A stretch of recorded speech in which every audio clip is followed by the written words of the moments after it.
থানকুনি পাতার তো অনেকেই অনেক রেসিপি খেয়েছেন, তাই না? কখনো কি থানকুনি পাতা দিয়ে এরকমভাবে ঝোল রান্না করে খেয়ে দেখেছেন? এরকমভাবে যদি কখনো না খান তাহলে শিং মাছ দিয়ে এই ঝোলটা অবশ্যই বাসায় একবার হলেও ট্রাই করে দেখবেন। এটা কিন্তু আমাদের শরীরের জন্য খুবই উপকারী একটা তরকারি।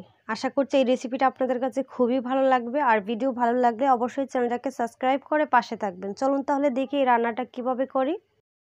প্রথমে থানকুনি পাতার ঝোল রান্না করার জন্য আমি এখানে নিয়েছি শিং মাছ। শিং মাছগুলোকে ভালো করে ধুয়ে নিয়েছি, ধুয়ে তারপর পানিটাকে ঝরিয়ে এখানে নিয়ে নিয়েছি।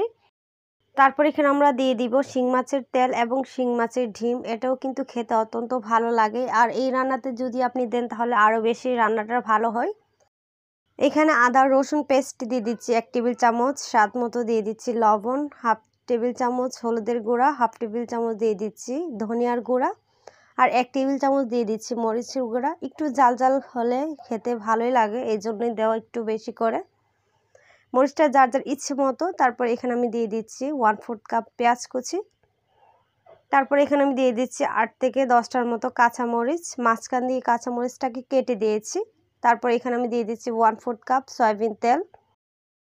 তেলটা দেওয়ার পর এখন আমি হাত দিয়ে ভালোভাবে এগুলাকে মাখিয়ে নিব।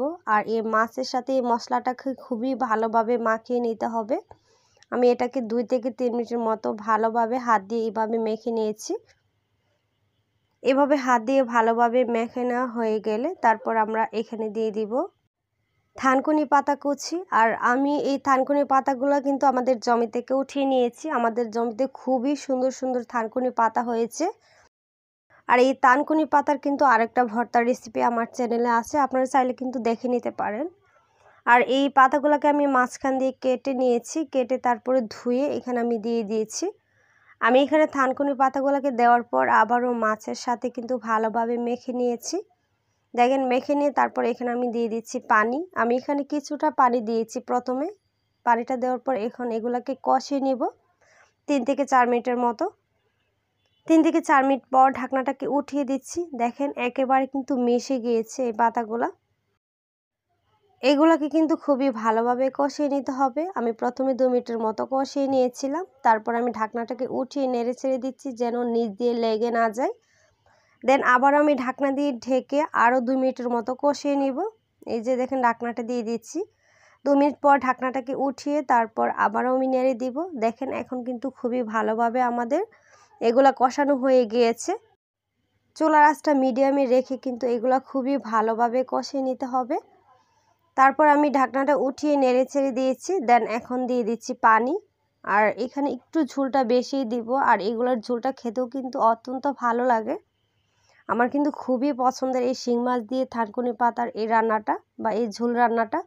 খেতে দারুণ মজার হয়, আর শরীরের তো কত উপকার এটা তো সবাই জানেন কম বেশি। পানিটা দেওয়ার পর নেড়ে ছেড়ে ভালোভাবে মিশিয়ে নিয়েছি। ভালোভাবে মিশিয়ে নেওয়া হয়ে গেলে তারপর এখন আমি ঢাকনা দিয়ে ঢেকে এটাকে রান্না করব 5 থেকে 6 মিনিটের মতো। 5 থেকে 6 মিনিট পর ঢাকনাটাকে উঠিয়ে তারপর এখন আমি নেড়ে ছেড়ে দিব। দেখেন 5 থেকে 6 মিনিট রান্না করার পর ঝোল কিন্তু অনেকটাই কমে গিয়েছে। এখন আমি নেড়ে ছেড়ে দিচ্ছি। আর এটা কিন্তু ঝোলটা পাতলাই হয়, পাতলা ঝোলটা খেতে অত্যন্ত মজার হয়। আর এই গরমের শরীরে খুবই ভালো লাগে এটা খেলে, প্রশান্তিকর একটা তরকারি। তারপর ঢাকনা দিয়ে ঢেকে আবারও রান্না করব 5 থেকে 6 মিনিটের মতো। 5 থেকে 6 মিনিট পর ঢাকনাটাকে উঠিয়ে তারপর আবারও নেড়ে ছেড়ে দিব। আর এই পর্যায়ে কিন্তু চুলার আঁচটা মিডিয়ামে রাখতে হবে, মিডিয়ামে রেখেই রান্নাটা করতে হবে। এখন দিয়ে দিচ্ছি কিছুটা ধনিয়া পাতা কুচি। ধনিয়া পাতাটা অপশনাল, চাইলে দিবেন, না চাইলে নাও দিতে পারেন। দেওয়ার পর নেড়েছেড়ে মিশিয়ে নিয়ে তারপর এখন ঢাকনা দিয়ে ঢেকে এখন আবারও রান্না করব 3 থেকে 4 মিনিটের মতো। এখন ঢাকনাটা দিয়ে দিচ্ছি। ঢাকনাটাকে দিয়ে রান্না করব 3 থেকে 4 মিনিট। 4 মিনিট পর ফিরে আসব। এই যে দেখেন 4 মিনিট হয়ে গিয়েছে। এখন চুলাটা কিন্তু আমি অফ করে দিব। দেখেন কত সুন্দর হয়েছে না কালারটা, আর খেতে কিন্তু দারুণ মজার ছিল। এই গরমে খুবই ভালো লাগে এই ঝোলটা খেতে। চুলাটা কিন্তু অফ করে দিয়েছি।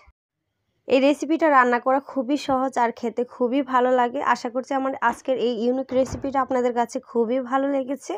ভিডিও ভালো লাগলে লাইক কমেন্ট শেয়ার করতে ভুলবেন না। ফ্রেন্ডস অ্যান্ড ফ্যামিলির সাথে কিন্তু শেয়ার করতে পারবেন। সবাই ভালো থাকবেন, সুস্থ থাকবেন আর আমার জন্য দোয়া করবেন। আল্লাহ হাফিজ।